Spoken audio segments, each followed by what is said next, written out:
Hey gang, this is Sean. Before we get into today's episode, we are back. Yes, I know it's been a while since we've uploaded anything. Things got a little bit hectic at the Push Comedy Theater with our shows and our classes. It ate up a lot of my editing time. Then Omicron hit, and that is a whole nother can of worms, which we will get into at another day. Plus, we had a bit of a scare at the Push. That you will find out all about in today's episode. Suffice it to say, we are back. 2022 is going to be a big year for the Nerds of Comedy. I'm really pumped. We have more Columbo, we have the Monkeys, we have Doctor Who, we have movie reviews from all sorts of members from the Push Comedy Theater community, some new faces, some returning favorites. Like I said, I'm pretty pumped for what we have in store for you. I know it's been a while. Thank you for your support and hanging in there with us. It really means the world to all of us here at the Push Comedy Theater. And I guess that's enough from me. You know what? Why don't we just get into today's episode of The Nerds of Comedy.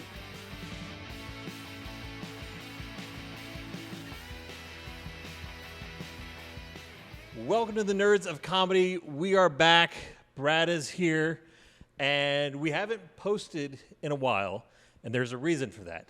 There is. And this is kind of what the episode is going to be about. We're going to talk Columbo, but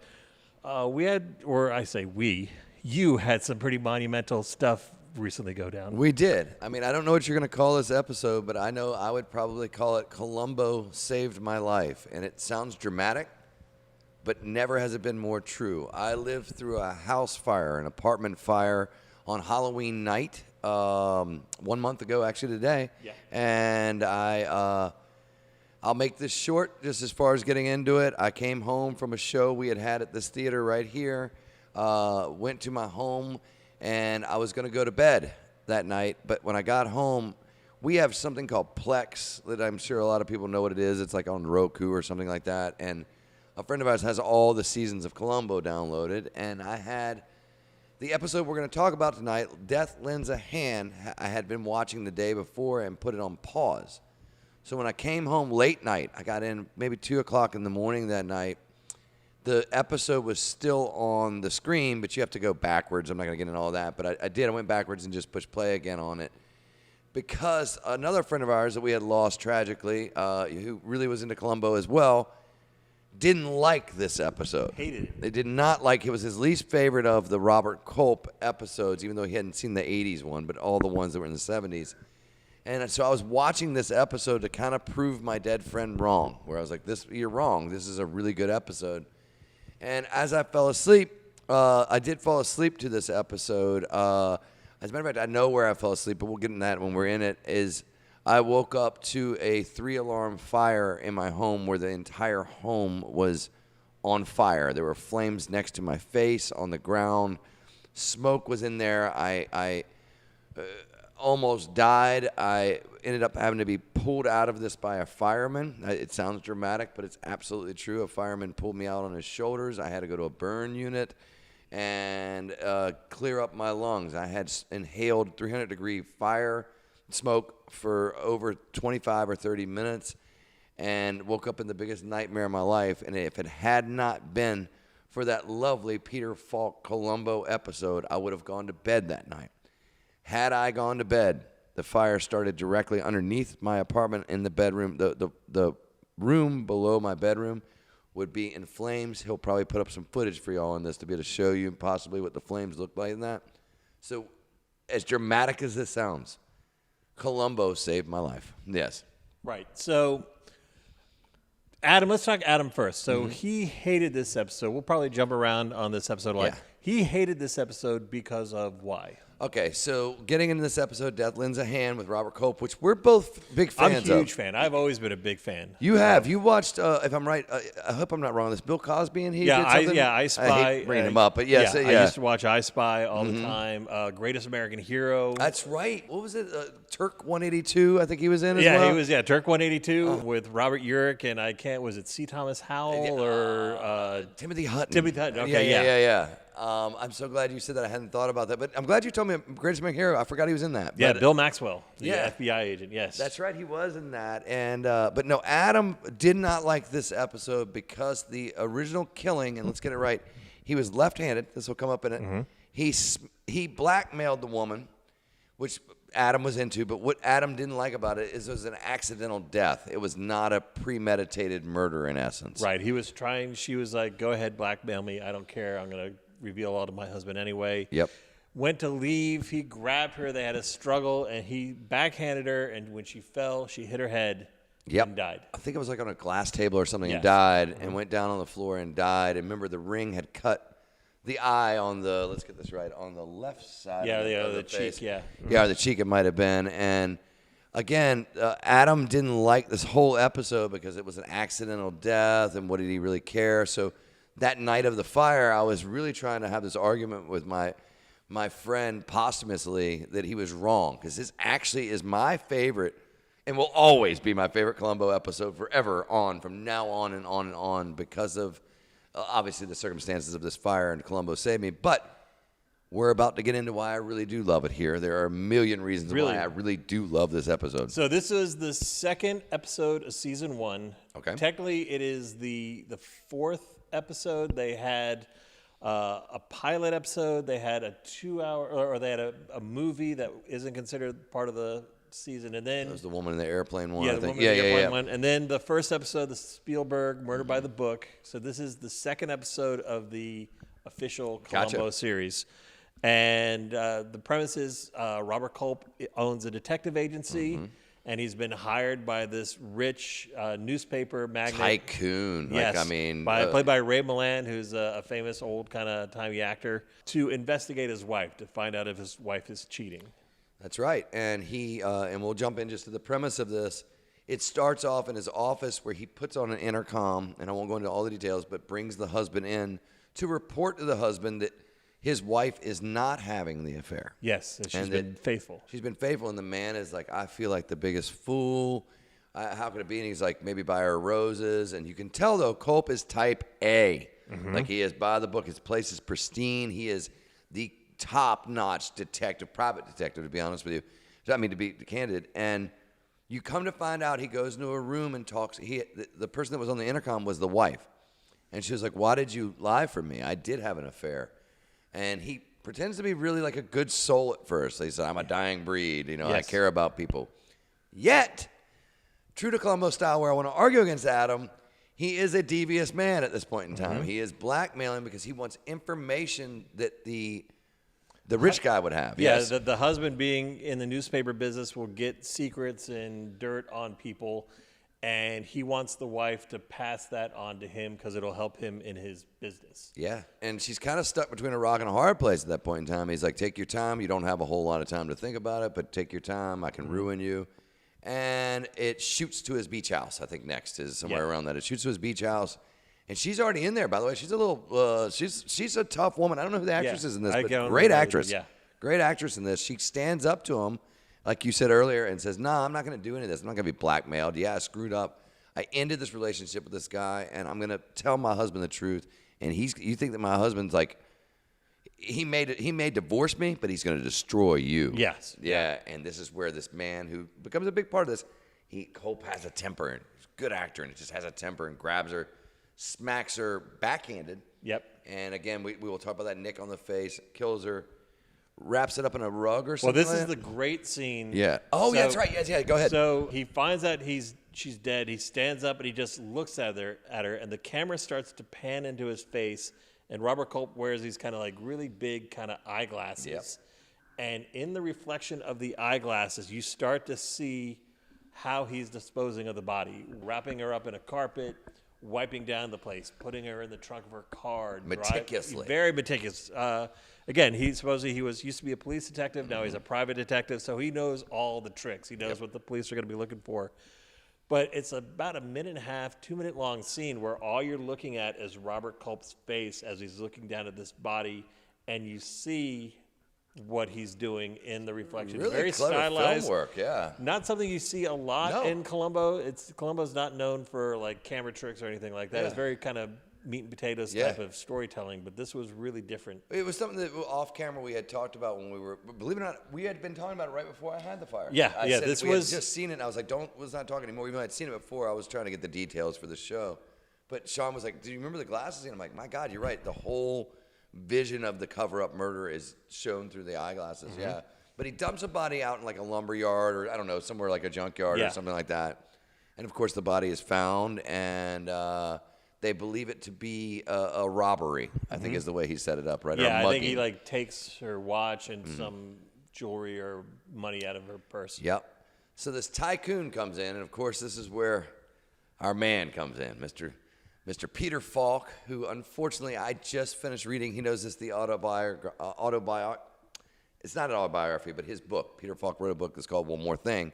I had just finished reading it, cover to cover, and believe it or not, I actually saw that burning in the fire. That is one of the things I actually saw. So the book burning. that I got you. Yep, went burned up in the fire. I actually saw it on one of the last things I saw before I passed You know out. what's you said you wanted the book, so I was like, yeah, I'll go ahead and we'll put it on the theater credit card Right. because it's considered education. I almost bought like the expensive like hardback book glad you didn't. that's out of print. So I mean, it was going to be like $60, and I'm like, well, I know you're not very meticulous with your things. I'm the opposite of Robert Culp. yeah, Yes. like I'm still waiting to get my. John Belushi? No, I think I saw the John Belushi. Do you? The Dedell Close book that I lent you like 9 years ago. I want to let you know something. That perished in the flames. Yeah, I figured. Yes, I figured. That is no longer in existence. But Peter Falk shows up on the scene here, my man, right? And we love him. And by the way, the book is great. I will say this to you. I'm going to steal from his writing style. He doesn't believe that people read books from cover to cover. So he only writes 12-minute stories because he knows you'll go to sleep. So the whole book is written in sort of 12-minute stories of his life. It's so good, and he goes into Columbo very, very detailed and loved it. But back to the story. Columbo comes on the scene, and there's not really much progress in this case, where he keeps telling very honest, he's like, I don't have any leads right now. He Right. keeps saying, he's like, I really don't have any leads right now. And this tycoon, kind of a William Randolph Hearst kind of feel, I Yeah. thought. Well, I don't know if you did, but kind of like that kind of rich guy is like, I'm not pleased with this. Very by the book, he goes, as a matter of fact, he says that at the beginning. I like that. He goes, the first person you look to is the husband. So I'm going to give you everything you want. And once you've relieved me as the guy that could have done it, because he was in San Francisco or something, he was like, Yes. I want you to go find the murderer. And Columbo's like, you got it. And nothing's going on with the case. And Columbo goes to his rich place, which is a beautiful, beautiful scenery. You can tell this whoever directed this, we should have looked this up, but the director of this does have a lot of visuals in it with all the pools and everything the guy has and the specialized trees. And when he gets there, he says, I kind of figured you didn't have any progress or something like that. And he's like, but a man has called me that I want to help you out. And he is a top-notch detective. I want you to meet him. And like Columbo's like, yeah, I can use help, not a problem. And he goes in and meets Robert Culp. But I want you to hear what I said. Spoiler alert when you get this out there, because if you're a watcher on this, it's a spoiler alert. He does say, this man contacted me, because you were asking this the other night. I'll let you pick it up from there, because we're going to start getting into my favorite Columbo moment. We're almost there, yeah. Yes, so Robert Culp comes in and is kind of big-shotting a little bit. Like, I'm used to dealing with this. I have a complete a team. I've got more resources than your police do. Yeah, That's what he's he very says, impeccable, and You'll get it. he's nicely dressed. Right. And I think they even kind of comment on the way Columbo is dressed. They kind of do. put him down. And Columbo plays into it, though. Like, Oh, my gosh. He is the bumbling detective during all of this. Yeah. And then he goes to leave, but starts talking about palm reading or... So he shakes their hands first. So if you remember, he gets, nice to meet you, and does his Columbo thing about the guy to Culp. And then out of nowhere, very un-Columbo-wise, but we are improvisers. If you haven't picked this up, I know we haven't done anything, but we are by trade improv teachers. We have worked in improvisation for almost over 20 years at this point in time, and it's really our life. This is the most improvised Columbo moment in the series to me, in my opinion. I don't know if you believe, but in my opinion, it is the funniest, if you know Columbo, but also just so out of character for Columbo, where the man's talking about all this meticulous stuff he's going to do by the book, but also how he's going to get, Robert Culp I'm talking about, to get things done. And he does say to him, he goes, I hope you don't feel like I'm stepping on your toes. He was like, I'm looking to work with you, not against you. And Columbo's like, oh, no, of course. He goes, And out of nowhere, Columbo just turns and says, I'm into palm reading. You know, I'm a superstitious guy. You know, I believe in signs. I believe in palmistry and astrology and all that kind of thing. You don't, I know that. No, definitely not. Let me see your hand. Out of nowhere. He's like, I love reading palms. And like after this man is like, they're both staring at him crazy. He goes, you mind if I see your hands? And he grabs the husband. called William Randolph Hearst character's hands. And he starts making up like, oh, you've got a long line here. And this line's going to be very good. This is short where you were struck by tragedy. Yes. Like And he's like, oh, I see very big promise in you. And he goes, oh, you mind if I read yours? And Culp's like, what are you talking about? And he grabs his left hand and flips his left hand in and starts reading his palm. And he is completely bull crapping. I don't know if we're cussing in this, but bull crapping in this the whole time. But we know why. It's because of that ring cut. And and this is the way he's really getting a look at the ring. This doesn't get brought up till later, but please, because you brought it up the other day, then the funniest exit in the history of Columbo, please. Yeah, so then Columbo goes to exit and opens the door, and it's a closet. Yeah. He opens the closet and goes, oh. And the guy goes, that's not the door, Columbo. Yeah. That's not the door. And they're at this point, then the husband's a little incredulous about who is this man working on the death of my wife. Mm-hmm. Yeah, he's talking about palm reading. Yeah. He doesn't have any leads, and now he's trying to leave my house and walks into the closet. But as a good improviser, as we always talk about, it's an opportunist time. When he opens the door, he sees a big clue in it that becomes big as a pair of golf clubs. Yeah, and are they women's clubs? That's Yeah. right. Mm-hmm. They are women's clubs, and he says, oh, you didn't tell me that she played, because he had asked her hobbies and checked them out, and she goes, oh, yeah, she does. She took some golf lessons. Right. Yeah, oh, very well. Yeah. Now, we had this debate the other day. We initially brought it up and decided we were going to wait till the show to talk about it. Do you believe he walked into the closet on purpose, or was it an accident, and then he turned that accident into gold? This is where we'll probably have the lovely fight on that. I don't know. I've read his book, and he said I love what he said. There's a fine difference between brilliance and absent-mindedness. He loves being absent-minded, but my answer is, through thinking about this, I think I'm going to be in agreement with you. Yeah, I think he did it on purpose. I think it was a way to investigate. I think investigate, but also disarm Culp even more.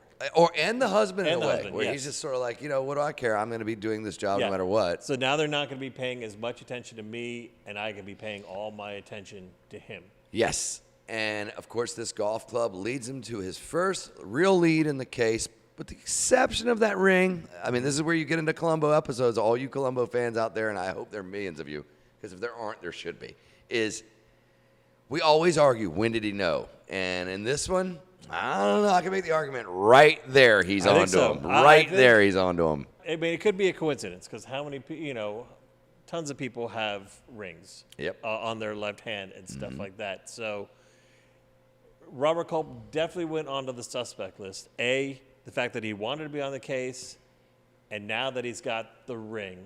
Those are, we talk about patterns in improv. Yeah. When something happens once, whatever, 2 times it's a coincidence. Yeah. 3 times is a pattern. So he needs that third thing to really solidify it. Yeah, he does. And this is where he goes and he talks to the golf pro. He finds out about the golf pro, but he's very un-Columbo. We were talking about this. We think that the writers, Levinson and those guys, were finding the writing in this, and that he's very intimidating to this guy. He is not very sweet because he believes he's lying. He asks him a few questions about him, and the guy's a little shifty and kind of not the smartest guy, but kind of dumb, good-looking. Kind of jockey. He's a golf pro. He's your gym teacher looking to make a buck and to meet women. And Columbo takes him outside and says, give me a lesson real quick. And he's out there the whole time lining up his shot. And he says, over my years, I've learned to get a nose for something. I've gotten a nose for somebody lying. And I think you're lying to me.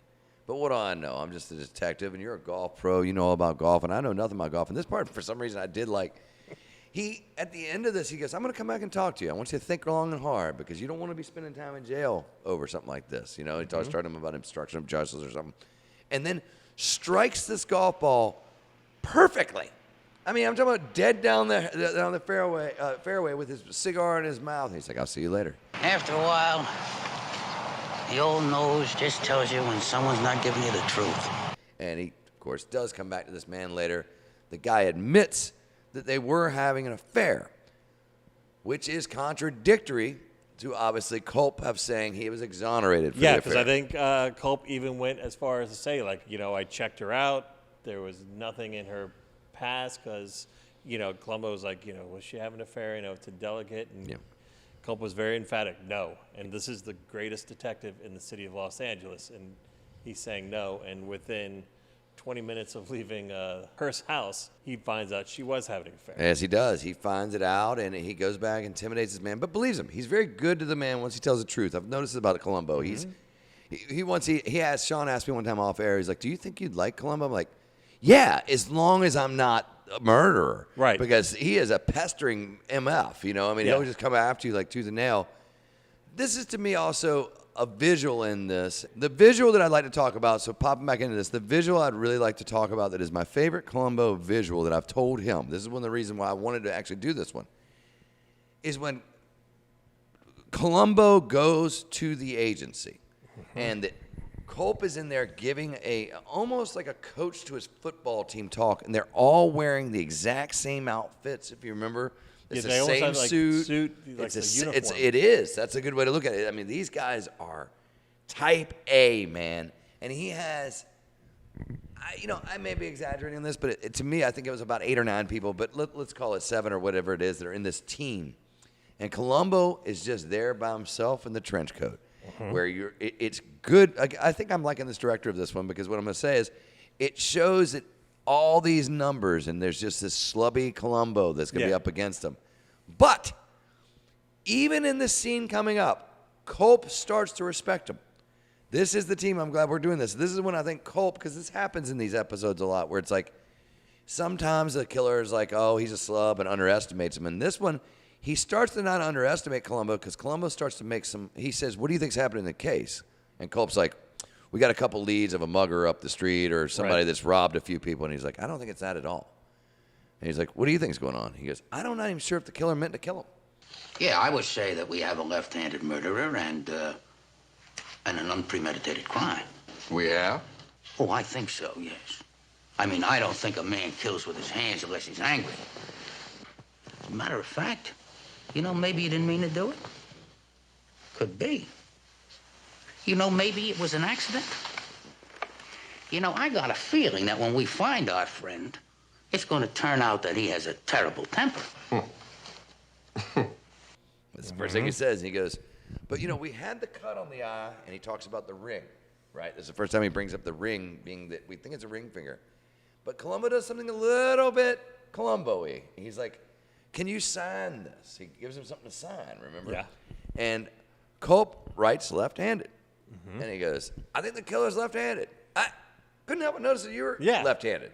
And he goes, actually, Columbo, I'm ambidextrous. Yes. And pulls it in the other hand and writes it. He goes, oh, very well. And he goes, I don't know. And he goes, Columbo, you're very good. He says it to him. Why don't you come work for me? Take over from me. Yeah, so I think that's number 3. That's the third red flag that he's got. Is like, now this guy wants to hire. Like, because if you look double at his income. Yeah. Yeah. And we find out how much he made in this, by the way. Yeah. Was it like $18,000? Not even. I think it was like $13,000. Yes. Yeah. And it's this great thing. Good writing, as always, with the Columbos, is it's catch-22 because, in a way, I think he really would. He does believe Columbo's smart as hell at this point in time, but he also is trying to buy him. Yeah, right. Exactly. I mean, he's trying to buy him at this point. Because he even says like, "Oh, would I continue on this case?" Is like, "No, I think your talents would be served better, on something else." So that's right. He did say that. Yeah. So he automatically says like, "You wouldn't be working on this case," which is, I think, red flag number 4. Absolutely, and plus, Columbo, he's not getting off of any case. I mean, that's just Columbo's game. We saw a video, and I'll actually link it. It's a guy who did a whole kind of like documentary on Columbo, and I sent it to you. But he equated Columbo to like Michael Myers or Jason, this serial killer that once he gets on your scent, he is relentless. Like pestering. Just everywhere. He will hound you down until he catches you. And I'm glad you even said that because it's a good segue into this. A young man is showing Columbo around the office without Culp. And two things happen in this for me that are very special in this. What I love about the character of Columbo is, we've all talked about it, he doesn't carry a gun.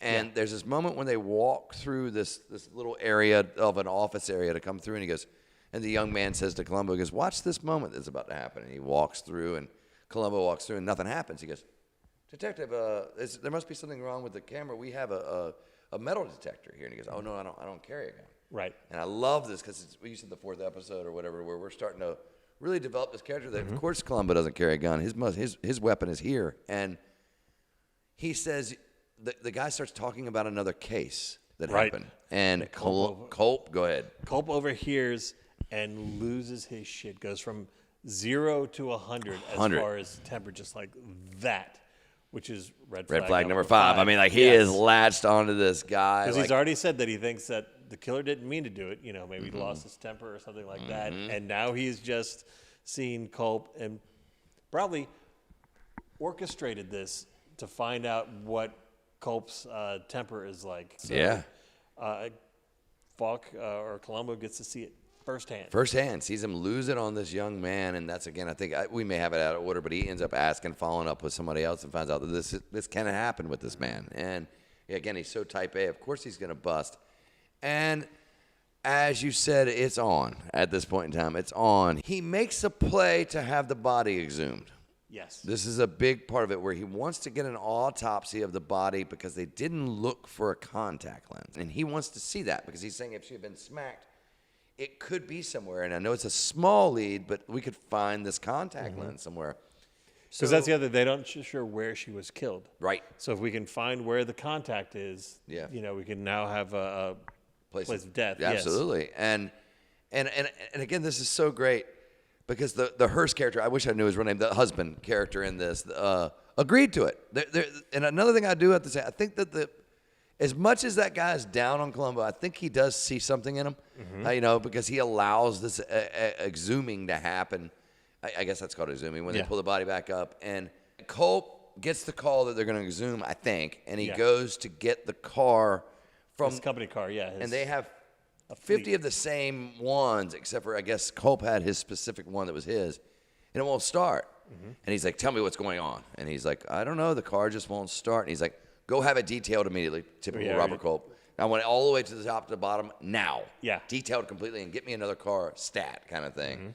Gets to this exhuming late, and he even loses his temper on him. He's like, this is a bad idea, Robert, or whatever the guy's name is. A bad idea. I don't know. This is going to lead us nowhere. You've wasted time. He's actually upset with him. Yeah, exactly. Which even makes the husband now is like, wait a minute, why is the guy that I've hired coming at me? Exactly. And Columbo, I love it, comes popping in like a little boy through the window. It's like, oh, this is exciting almost. Like, we don't know what's going to be in here. We're going to pull it up and see if this contact lens is there. And he's like, it's not.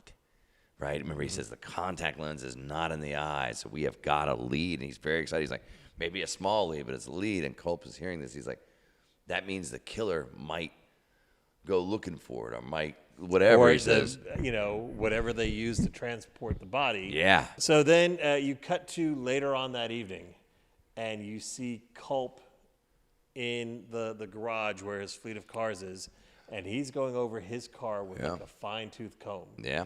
So he finds the contact, and he's about to walk away, and then Columbo and the husband and some other detectives, police officers, kind of converge on him. Turn lights on. They turn lights on with all the cars and the stakeout. Yeah. And he goes to like throw it.